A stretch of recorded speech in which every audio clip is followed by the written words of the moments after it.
A eletricidade de Moçambique está cada vez mais perto de si. Agora, a EDM está no WhatsApp. Num só canal, receba informações úteis e atualizadas, avisos de cortes programados, alertas importantes, comunicados oficiais e dicas práticas para poupar energia.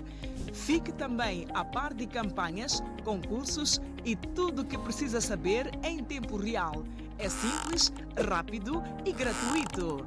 Aponte a câmera para o código QR, junte seu canal da EDM no WhatsApp e esteja sempre ligado à energia que move Moçambique.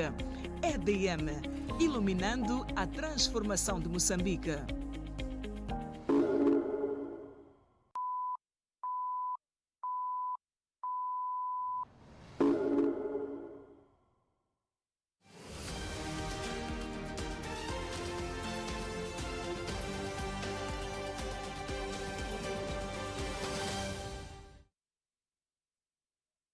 Boa noite, é bem-vindo ao Jornal da Noite. Abrimos este jornal, assim é que é, a destacar as eleições presidenciais que decorrem em Portugal e para compreendermos o ponto de situação vamos ao encontro de Miguel Brito, que nos vai dar o ponto de situação neste caso e desde já agradecemos, Brito, pela sua intervenção e boa noite, é bem-vindo ao jornal.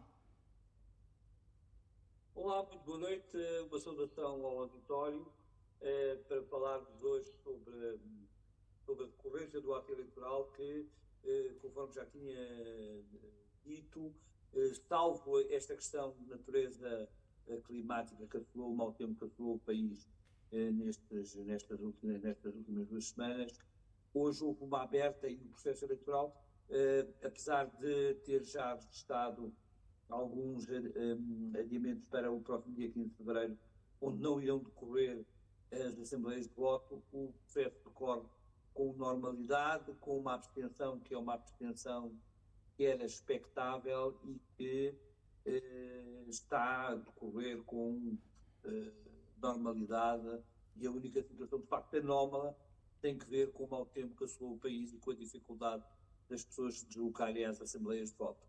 Agora, Miguel Brito, a segunda volta das eleições que colocam já até agora António Seguro na vantagem em relação a André Ventura, inicia com alguns partidos já manifestarem seu apoio a Seguro. Como é que olha para esta situação? Poderá, de certa forma, influenciar para estes resultados que já estão a ser registrados até a esta altura?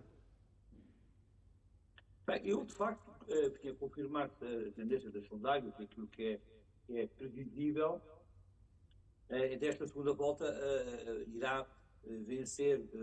A questão que se põe é que resta saber por quanto e também, sobretudo, qual será o score eleitoral da candidatura do André Ventura, porque se fazem muitos jogos táticos, se ele atingirá uma votação superior àquela que a Aliança Democrática obteve nas últimas eleições legislativas, embora eu acho que este tipo de extrapolação é muito leviano fazê-lo. De facto, confirmar-se a eleição com o Presidente da República, António José Seguro. Eu permito-me fazer uma nota, em primeiro lugar, para dizer que Portugal vai agora deixar de ter um dos Presidentes da República mais notáveis que a história da República conheceu, foi o professor Marcelo Rebelo de Sousa, não só pela sua qualidade política, mas também pela sua qualidade intelectual, que marcou de forma muito intensa estes 2 últimos mandatos presidenciais e, de facto, eu acho que este novo ciclo tem 2 interlocutores a disputá-lo, que obviamente terá toda a legitimidade porque decorre de uma eleição democrática, mas que estarão muito aquém do perfil e da qualidade humana e intelectual que o presidente cessante nos deixa. Acho que vamos ter muitas saudades do professor Marcelo Rebelo de Sousa, e ele ainda teve oportunidade de, visitando a zona das Toadas recentemente, mostrar realmente um dos pontos fortes do seu mandato, que não é preciso ser populista para estar junto do povo. Eu acho que ele esteve genuinamente junto do povo nesta altura, dando os recados necessários de quem durante 2 mandatos exerceu o magistério da Presidência da República com total independência e integridade cívica e, portanto, a primeira nota não posso deixar de o referir, é que este fim de ciclo é um fim de ciclo que encerra com chave de ouro. Ele foi realmente protagonizado por um homem especial e a ver vamos como é que o novo Presidente exercerá o seu mandato a confirmar-se. Enfim, parece-me inequívoco, seria quase que uma outra calamidade se o candidato André Ventura ganhasse as eleições.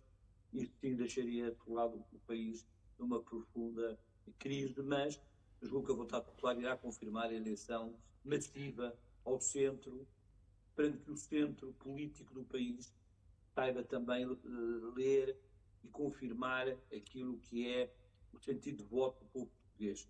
O povo português espera que o centro do país construa reformas e que efetivamente resolva os problemas dos portugueses.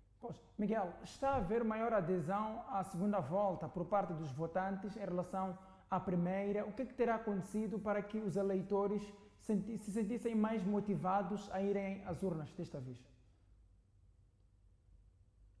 Eu não percebi, vai ter que repetir a pergunta, que eu tive aqui uma... Pois, eu perguntava que agora há maior adesão dos eleitores à votação em relação à primeira volta e perguntava o que terá influenciado esta mudança de afluência ou aumento da afluência às urnas.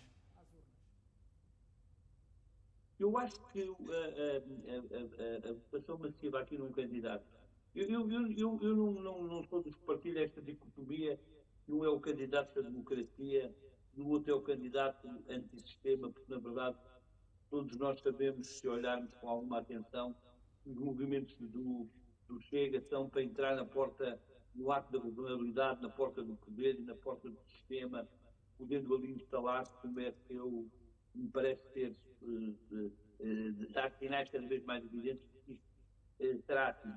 O que eu acho é que a votação atípica sobre este candidato António José Seguro lhe dá uma grande responsabilidade, porque ele recolhe votos tradicionais da centro-esquerda, recolhe votos da esquerda, mas recolhe também votos de uma direita democrática, moderada e humanista, que o escolhe para realmente poder constituir um exemplo de liderança, de capacidade de juntar e unir os portugueses, e que seja efetivamente também ele, na função que vai exercer, uma espécie de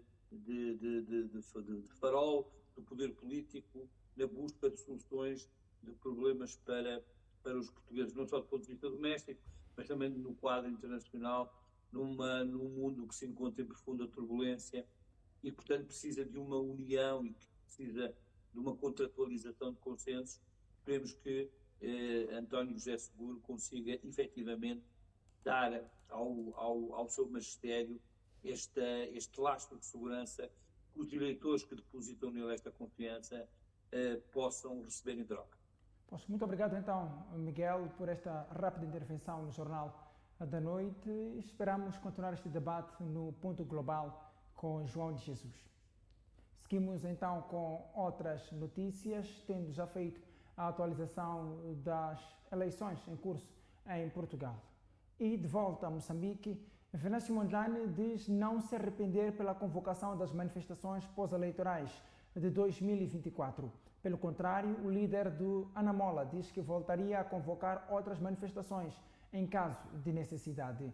Avaliando o primeiro ano de governação de Daniel Chapo, Mondlane deu nota negativa, apontando para o aumento da corrupção, prevalência de raptos e envolvimento de servidores públicos em casos polêmicos. Venâncio Mondlane falava no programa Especial de Informação, no qual foi confrontado pela viabilidade das suas propostas alegadamente revolucionárias. Especial de Informação da MBC-TV, exibido na noite da última sexta-feira, foi, sem dúvidas, o programa que mais granjeou a atenção dos moçambicanos. E não era para menos. Com Venâncio Mondlane como convidado e José Belmiro como moderador, mais de 100 mil pessoas, entre telespectadores e internautas, queriam ouvir a visão do líder do Anamola sobre o dia a dia do país. Entre sabores e dissabores, o programa decorreu num ambiente fervilhante de confrontação e, até certo ponto, de animosidade, o que caracteriza os grandes debates televisivos. Tivemos um debate continuamente nesse sentido, eu vou ter que me retirar e deixar-te um programa, não é? E a conversa seguiu. A confrontação característica dos grandes debates continuou.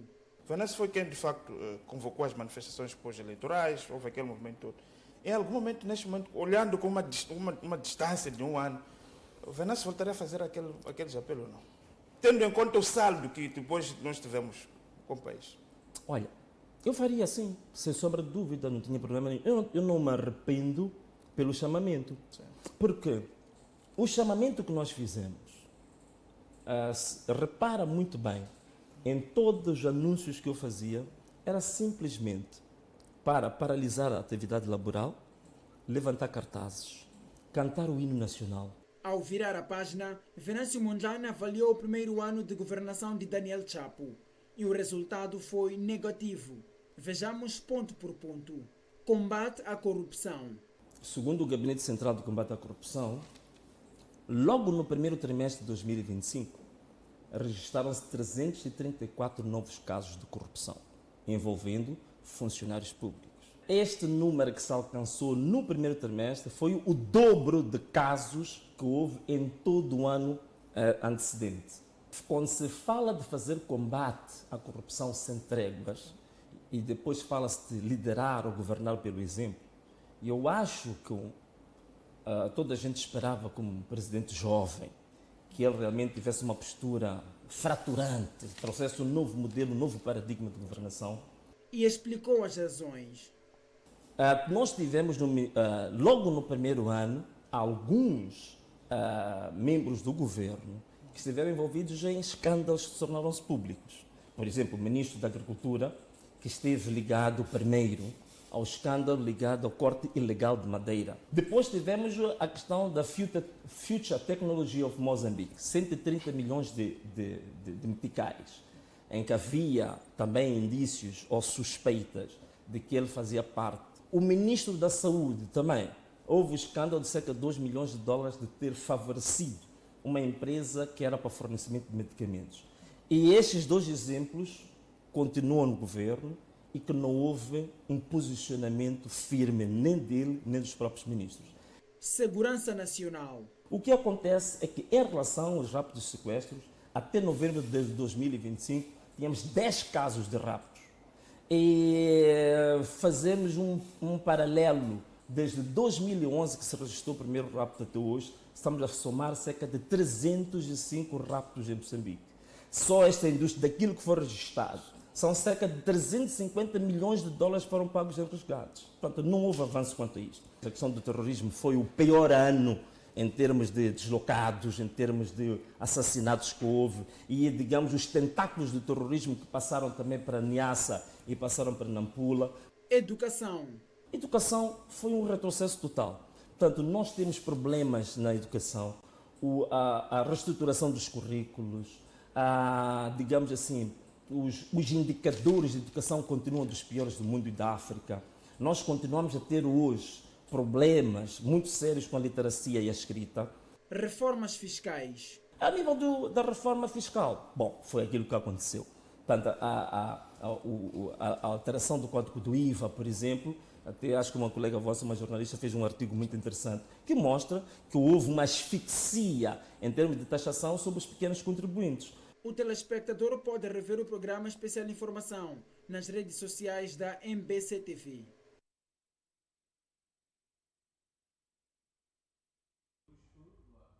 O presidente do partido Podemos, Albino Forquilha, considera que a justificativa apresentada pelo Executivo para as restrições à importação de trigo e arroz não tem fundamento consistente. Segundo o partido, estas medidas podem comprometer a concorrência leal no mercado e afetar a transparência no setor da comercialização de cereais. As contestações em relação às restrições impostas pelo Ministério da Economia para a importação de 2 cereais críticos, nomeadamente trigo e arroz, continuam a ganhar expressão. O partido Podemos decidiu também se posicionar sobre a implementação de novas diretrizes, gestão e controle da entrada destes produtos no território nacional, questionando as justificações apresentadas pelo Executivo. Não, mas essa justificação penso que é muito fraca, porque a soberania do Estado não se faz por hipotecar, por entregar a mesma soberania, portanto, a outras nações. E se existem cartéis, estes cartéis foram desenvolvidos ao longo do tempo dentro do país. Também temos que, se algum dia construirmos esses cartéis, temos que ter a capacidade de desconstruí-los, não é?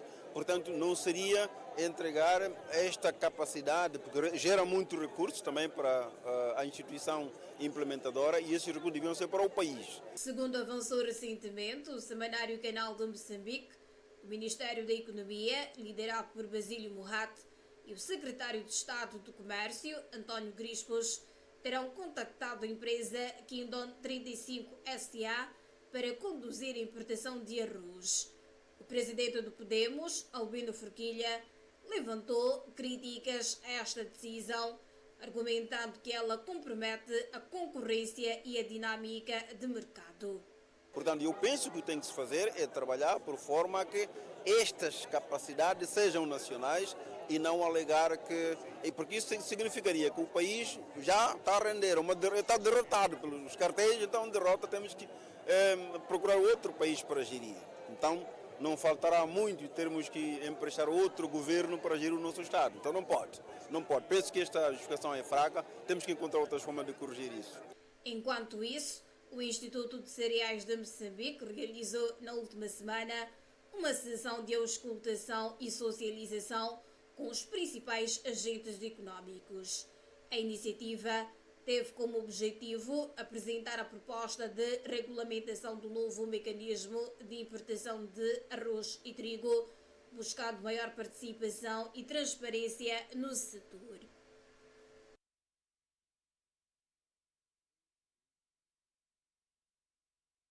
Albino Forquilha afirma que pondera candidatar-se nos próximos pleitos eleitorais, caso essa venha a ser a decisão do partido.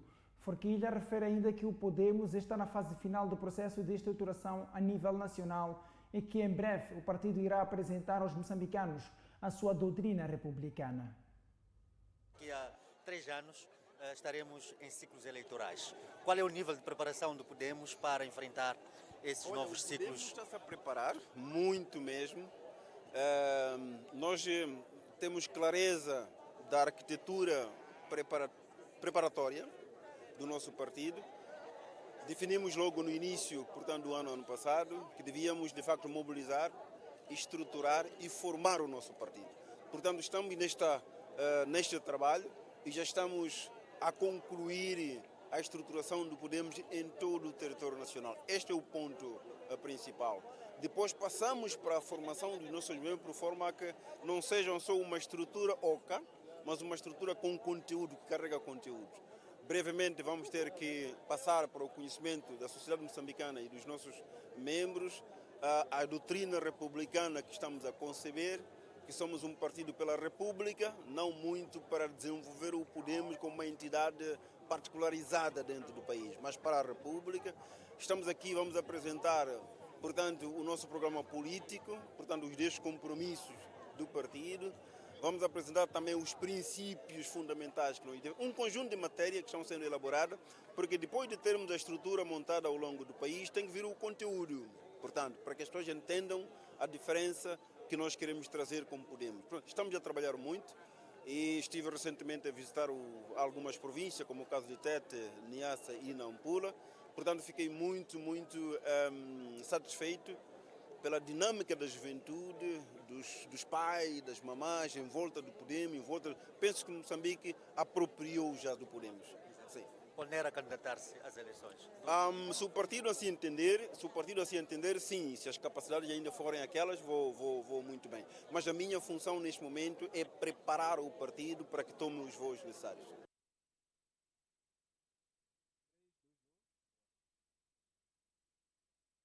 projeto Moçambique LNG da multinacional francesa Total Energies e o avanço dos projetos Coral Sul e Coral Norte, liderado pela italiana Eni, a União Europeia passa a ser o maior investidor direto estrangeiro em Moçambique, com investimentos que, em um conjunto, ascendem a cerca de 37 mil milhões de dólares norte-americanos. O embaixador da União Europeia em Moçambique, António Major, garante que o bloco europeu vai continuar na linha da frente no apoio às forças de defesa e segurança moçambicanas, com vista a assegurar a estabilidade na província de Cabo Delgado e criar condições para a produção normal do gás natural liquefeito. O relançamento do projeto Moçambique LNG da multinacional francesa Total Energies, localizado em Afuns e avaliado em cerca de 20 mil milhões de dólares norte-americanos, aliado aos projetos liderados pela petrolífera italiana Eni, nomeadamente Coral Sul e Coral Norte, ambos avaliados em pouco mais de 17 mil milhões de dólares, consolida a União Europeia como o maior investidor direto estrangeiro, segundo avançou a MBC-TV o embaixador da União Europeia em Moçambique, Antonino Mangiori.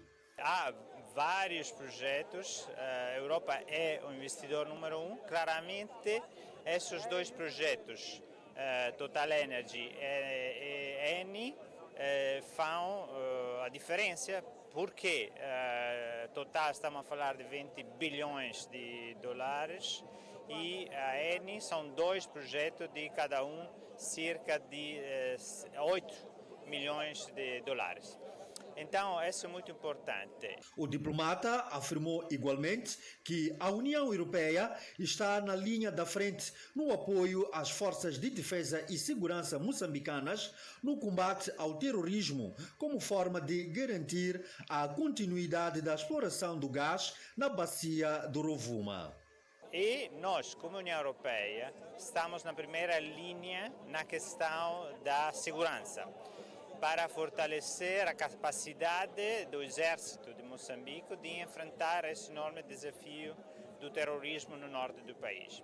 Agora, é claro que é uma situação ainda sensível, como o Presidente da República destacou, é uma luta, é um combate contra o terrorismo que ainda está a acontecer e sabemos que é uma situação difícil. Mas, claramente, eu acho que nós podemos com certeza sublinhar que, se compararmos a situação de 2021 com a situação de hoje, a situação em geral melhorou. Por quê? Porque Moçambique recuperou a completa soberania dos distritos na província de Cabo Delgado. Segundo o embaixador, para além da proteção dos investimentos, é fundamental assegurar a segurança das populações locais como condição essencial para uma paz duradoura e para o desenvolvimento sustentável da região. Claramente não podemos diminuir a relevância dos ataques, a questão do impacto para as populações, que claramente ainda são presentes. Mas como União Europeia, com a nossa missão de assistência militar, nós estamos em primeira linha no apoio ao governo na resposta ao terrorismo. A União Europeia reafirma, assim, o seu compromisso com Moçambique, apostando simultaneamente na estabilidade, na segurança e no reforço da cooperação econômica, num contexto em que o gás natural é visto como um dos principais motores do desenvolvimento do país. A bancada parlamentar do MDM considera previsível a atual onda de insatisfação popular resultante da decisão do governo de taxar em 10% os agentes de moeda eletrónica, bem como o aumento das taxas aplicadas aos pequenos contribuintes. O chefe da bancada parlamentar do MDM, Fernando Bismarques, defende que o alargamento da base tributária devia incidir sobre empresas que não pagam corretamente impostos, assim como sobre o fim das isenções fiscais concedidas aos megaprojetos. Apesar de ter sido rejeitado anteriormente pelas bancadas do Podemos, Renamo e MDM, o novo pacote fiscal aprovado pela maioria parlamentar da Frelimo continua a gerar forte contestação em vários setores da sociedade. As reformas introduzidas pela Lei número 11/2025 de 29 de dezembro trouxeram alterações ao imposto simplificado para pequenos contribuintes e ao Código do Imposto sobre o Rendimento das Pessoas Coletivas, por exemplo. Um mês após a sua implementação, persistem reclamações de microempreendedores e de agentes de carteiras móveis. Perante este cenário, a bancada parlamentar do MDM considera que o descontentamento era previsível. Nós já tínhamos manifestado este receio, por isso abandonámos a sala, porque o Governo não criou condições para uma ampla discussão na sociedade. Agora está, portanto, visto de que é uma aprovação impopular que está a provocar, digamos assim, instabilidade social, está a criar uma agitação social. O chefe da bancada do MDM, Fernando Bismarck, afirmou que o novo pacote fiscal penaliza os microempreendedores, defendendo o alargamento da base tributária e o fim das isenções fiscais concedidas aos megaprojetos. A base tributária é preciso taxar aquelas empresas que não estão a pagar corretamente, é preciso ir eliminando as isenções fiscais, os megaprojetos, é preciso criar condições para que aqueles moçambicanos detentores de riqueza que não pagam impostos, paguem impostos e não, digamos assim, impedir que os microempresários, as microiniciativas prosperem por conta, digamos assim, de cobranças. Bismarck admitiu ainda a possibilidade de um eventual recuo da lei, dependendo da pressão que venha a ser exercida sobre o Governo e a Assembleia da República. A luta faz-se desta forma, reivindicando, discutindo, para ver se a Assembleia da República, o próprio Governo depois recuam, mas é importante que se diga que a aprovação do pacote fiscal vai ter um grande impacto social, vai ter implicações, digamos assim, no consumidor final, e nós repudiamos o facto de estarmos a encarecer cada vez mais o custo de vida. Entretanto, o Governo sustentou, durante a apresentação da proposta de lei, que as reformas visam promover maior justiça e equidade fiscal, ampliar a base tributária e reforçar a transparência e a confiança no sistema fiscal moçambicano.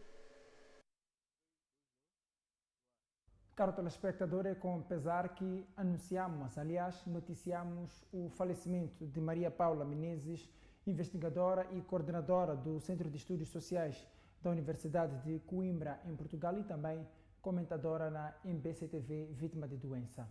Com esta nota informativa, seguimos então para uma curta pausa. Voltamos dentro de instantes. Até já.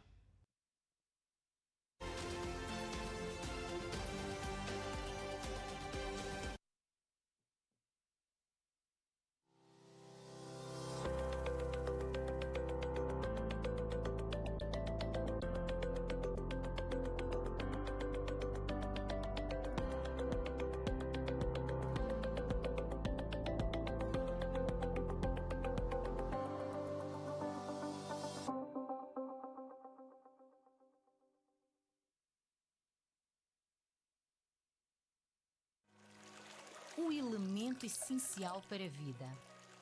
A água é criada pela natureza.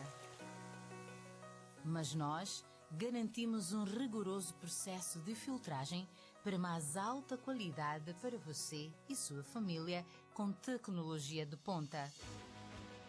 Para lhe oferecer uma experiência única de hidratação. Sinta a diferença na pureza e no sabor. Pura, leva-me contigo. Disponível nos melhores estabelecimentos comerciais. Fonte Pura.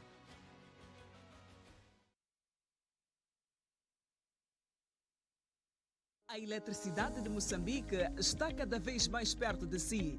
Agora, a EDM está no WhatsApp.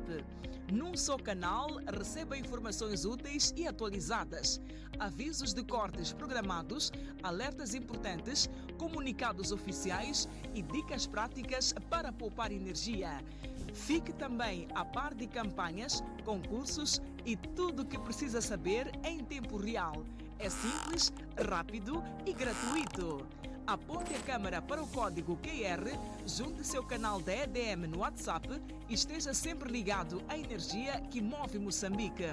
EDM, iluminando a transformação de Moçambique.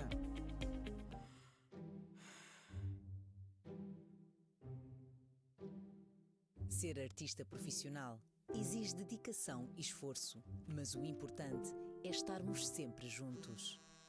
Força, filha! Tu consegues! Força, baby! Tu consegues! Com o serviço Triple Play da TV Cabo, podes ligar-te a quem mais importa. Força, filho! Tu consegues! Por internet, com uma velocidade mega rápida.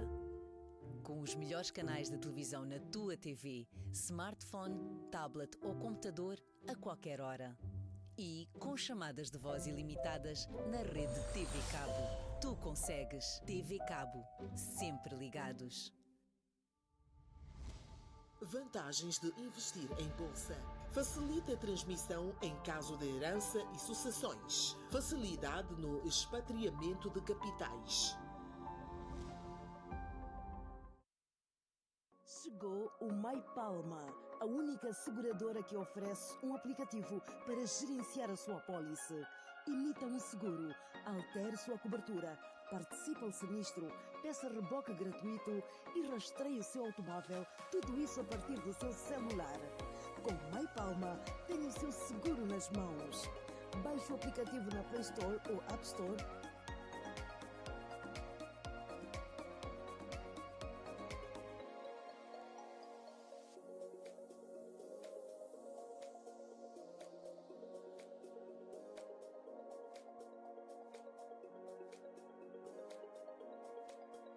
Crie a conta, insira o e-mail que consta na apólice, receberá um código de verificação, insira o código recebido, receberá uma mensagem de confirmação, escreva o seu nome completo e crie a senha.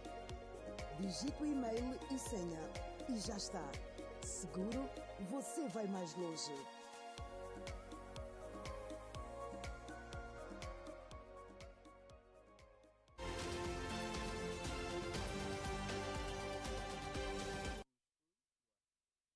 Estamos de volta às notícias. O sociólogo Elísio Macamo denuncia uma alegada incoerência entre o heroísmo celebrado pelo Estado e a realidade vivida no cotidiano do país. Macamo sustenta que, enquanto se exaltam valores como o sacrifício e serviço ao povo, a ostentação de viaturas de luxo na Praça dos Heróis revela outra face do poder: a distância crescente entre governantes e cidadãos. Para o sociólogo, enquanto o Estado exibe privilégios em vez de modéstia, a mensagem simbólica do heroísmo perde a força e sentido. O Dia dos Heróis Moçambicanos, celebrado a 3 de fevereiro, homenageia Eduardo Mungani e todos que deram a vida pela independência nacional. A data evoca os sacrifícios da luta de libertação e convida os moçambicanos à reflexão sobre os valores de coragem, patriotismo e dedicação que marcaram os heróis da pátria.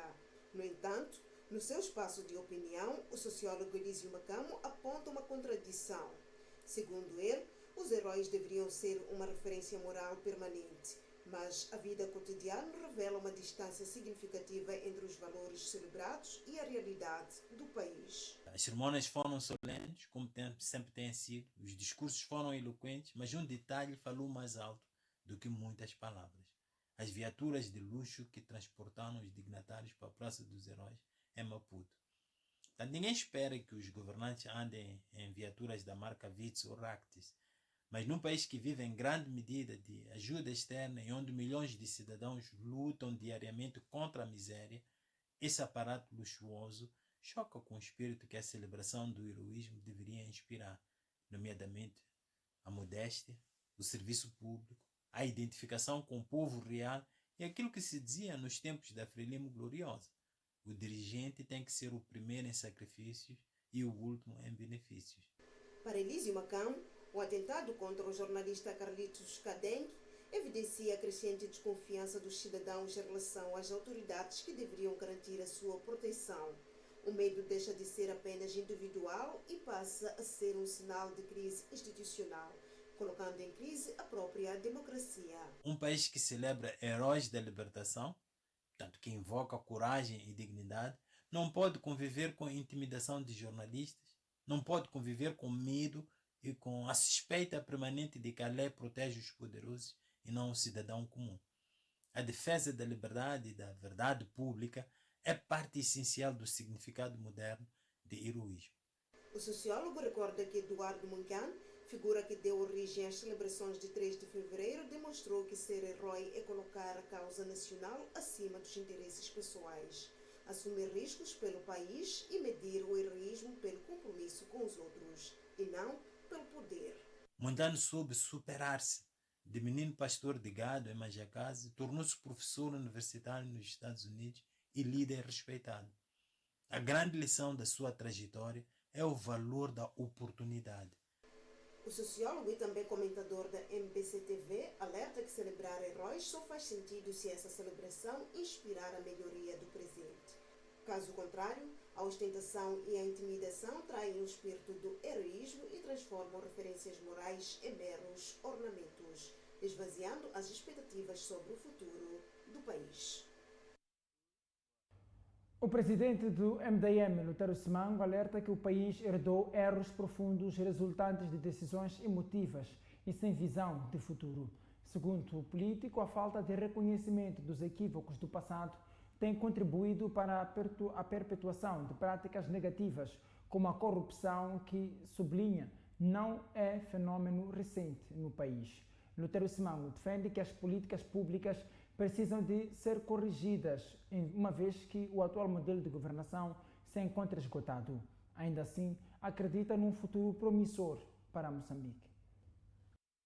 No programa Moçambique 50 anos, que leva ao telespectador figuras que marcam a história do país, esteve em destaque na última edição a vida e o percurso político do presidente do MDM, Lutero Simango. Na ocasião, o político recordou que o Estado moçambicano nasceu envolto em violência política, econômica e cultural, marcada por perseguições, exclusões e intimidações, fatores que, segundo disse, contribuíram para a consolidação de um regime autoritário. Houve uma direção muito emotiva, uma direção que não tinha uma visão de médio e longo prazo para o país. E se hoje estamos a discutir dos problemas que nós temos hoje, é preciso ver lá de onde que saímos, no ponto de partida. Segundo o líder do MDM, Moçambique precisa reconhecer com urgência os erros do passado para melhor projetar o futuro. O mais importante é que o Estado moçambicano tem que assumir a sua responsabilidade e reconhecer de que nós falhamos aqui no passado. Também nas nacionalizações nacionalizaram casas de moçambicanos, negros, africanos. Até caniço. Caniço que construíram. Casas de caniço foram nessa. Por que não assumir que falhamos? O líder do quarto partido com assento parlamentar afirmou que Moçambique tem um futuro promissor, mas advertiu ser fundamental que as lideranças tenham clareza e firmeza sobre o projeto de que Moçambique se pretende construir. O nosso destino comum é Moçambique. O nosso destino comum é o solo moçambicano onde todos vamos ser enterrados. Portanto, tenho a esperança, tenho a convicção de que Moçambique nunca será igual, vai desenvolver-se, vai progredir. Agora é preciso que a gente acerte as agulhas. Temos que acertar as agulhas. E esse acerto das agulhas passa necessariamente em dialogarmos. Lutero Simango considera que enfrentar o passado é um processo doloroso, mas indispensável, pois só assim será possível construir a confiança entre os moçambicanos e abrir caminhos seguros para o futuro. É o ponto final desta edição do Jornal da Noite. Caro telespectador, regressamos amanhã quando forem pontualmente 20 horas para mais uma edição do Jornal. Até lá, fique bem.